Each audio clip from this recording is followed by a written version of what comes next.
बच्चों सुप्रभातम, कैसे हो? ओके, देखिए कक्षा 8, आज हम क्लास 8 यानी संस्कृत रुचिरा भाग 3 को पढ़ेंगे। किसको पढ़ेंगे? यानी कक्षा 8 का चैप्टर नंबर 1 पढ़ेंगे। तो देखना, प्रथमः पाठ है। क्या पाठ है? पाठ का नाम है सुभाषितानि। सुभाषितानि,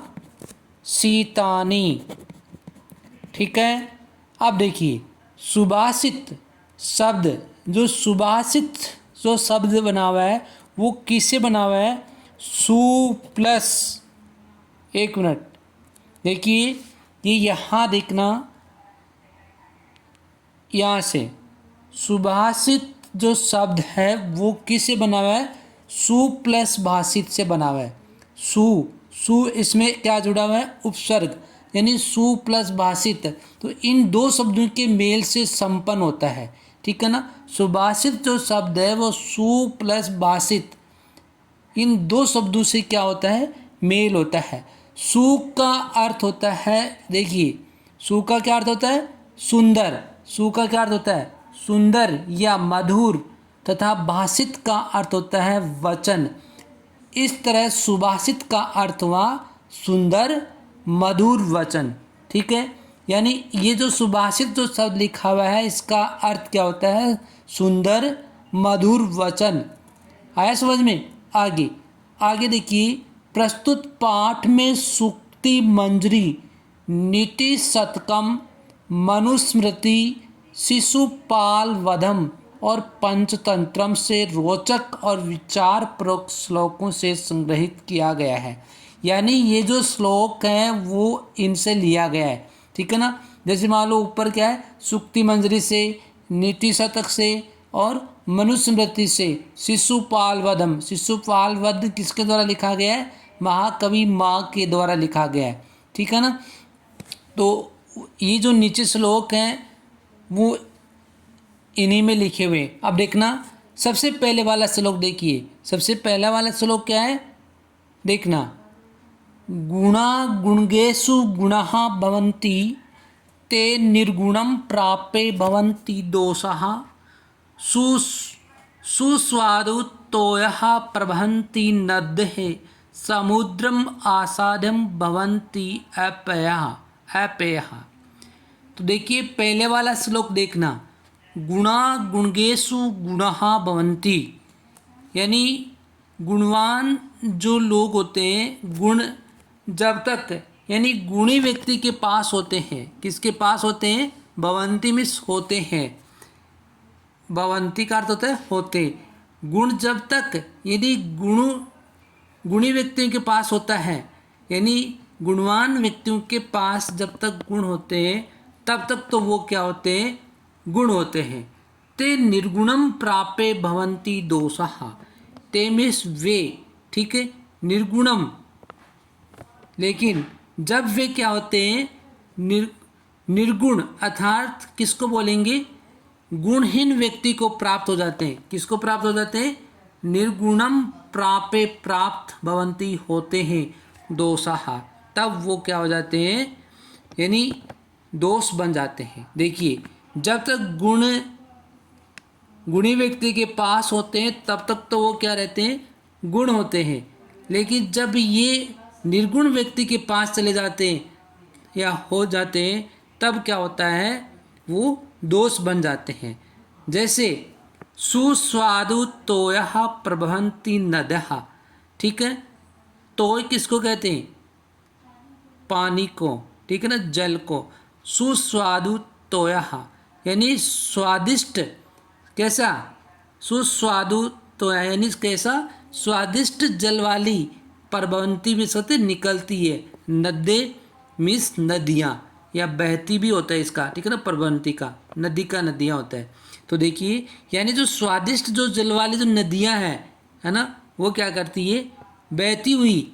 समुद्रम आसाद्यम भवन्ति अपेयः, समुद्रम आसाद्यम यानी वो समुद्र से मिलते ही क्या हो जाती है, अपेय हो जाती है। कैसे हो जाती है, अपेय किसको कहा जाता है, न पीने योग्य हो जाती है। यानी जब स्वादिष्ट जल वाली यानी मीठे जल वाली नदियाँ जब बहती है ना, तब वो समुद्र में जाके मिल जाती है तो क्या हो जाता है, न पीने योग्य हो जाती है।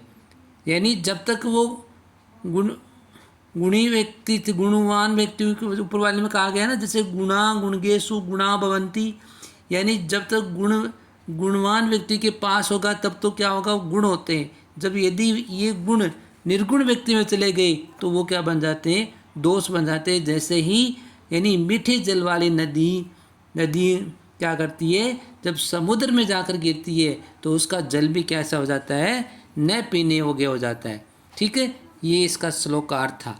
आगे वाला देखना, साहित्य संगीत कला वीन है, साक्षात पशु पुच्छ विषाणहीन है, तृणम न खादनपि जीवमान है, तद्भागदेयम परम पशुनाम।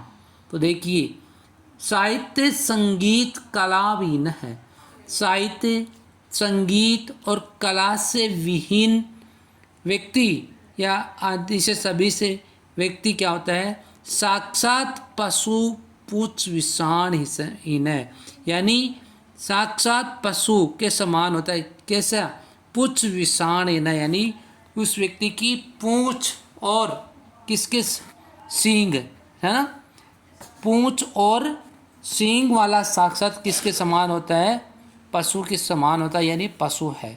यानी साहित्य संगीत कला से रहित व्यक्ति क्या होता है, बिना पूंछ और सींग वाला किसके समान होता है, साक्षात पशु के समान होता है।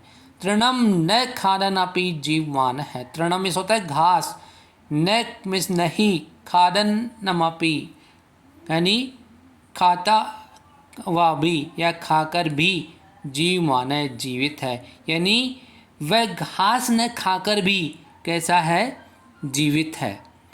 तद्भाग देयम परमम पशुनाम, यानी यह उन पशुओं के लिए क्या है, भाग दे में यानी शोभा देने वाले, यानी सौभाग्य की बात है। यानी उनके लिए क्या है, सौभाग्य की बात है। अब इसका दोबारा अर्थ देखना, साहित्य संगीत कला वीन है, साक्षात पशु पुच्छ विषाणहीन है, तृणम न खादनपि जीवमान है, तद भाग देयम परमम पशुनाम। तो देखिए, साहित्य संगीत और कला से रहित व्यक्ति यानी बिना पूंछ और सींग वाला क्या होता है, साक्षात पशु के समान होता है। तृणम न खादनपि जीवमान है, और वह घास खाकर या घास न खाकर भी वो क्या है, जीवित है। तद भाग देयम परमम पशु नाम, ये उन पशुओं के लिए क्या है, सौभाग्य की बात है। ठीक है, आगे, लुब्धस्य नश्यति यशः पिशुनस्य मैत्री, नष्ट क्रिय से कुलम अर्थ पारस्य धर्म है, विद्याफलम वैश्य कृपणस्य सौख्यम, राज्यम परमत सचिवस्य नराधिपसे। तो देखिए, लुब्ध से, लुब्ध किसको बोलते हैं, लोभी यानी लालची व्यक्ति का, नश्यति यश है यानी जो व्यक्ति लालची होता है, जो लालच करने वाला व्यक्ति होता है, उसका यश पिसुन से मैत्री, पिसुन किसको बोल, पिसुन यानी जो व्यक्ति चुगलखोर होता है, चुगली करने वाला है ना, चुगलखोर की मित्रता, नष्ट क्रिय से यानी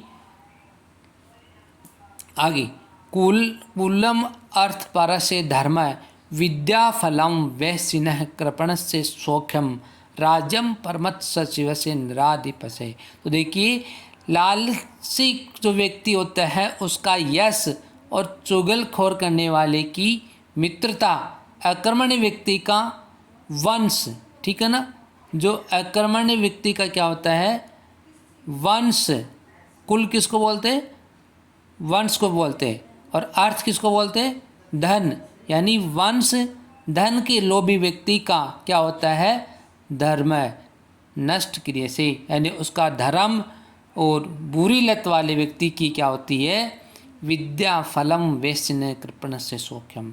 और जो बुरी लत वाले व्यक्ति की विद्या और कंजूस का क्या हो जाता है, सुख, और आलसी सौख्यम राज्यम परमत सचिव से नराधिपसे। और आलसी मंत्रियों वाले राजा का राज्य भी क्या हो जाता है, नष्ट हो जाता है। तो ये 3 श्लोक का आपको अर्थ देखना है और इन तीनों श्लोकों का अर्थ आपको कंप्लीट आना चाहिए, ठीक है ना। तो यहाँ तक सबका कंप्लीट हो जाना चाहिए। आगे इसके श्लोक कुछ और है, ठीक है ना। उन 3 यानी 4 श्लोक और बचे हुए, इन चारों श्लोकों को अगले वाले वीडियो में अपन पढ़ेंगे, ठीक है ना। तब तक आप इन श्लोकों को अच्छी तरह से पढ़ते रहिए, समझते रहिए, ठीक है ना। जहाँ नहीं समझ में आए उसको कमेंट बॉक्स में ज़रूर डालते रहिए। Okay, thanks.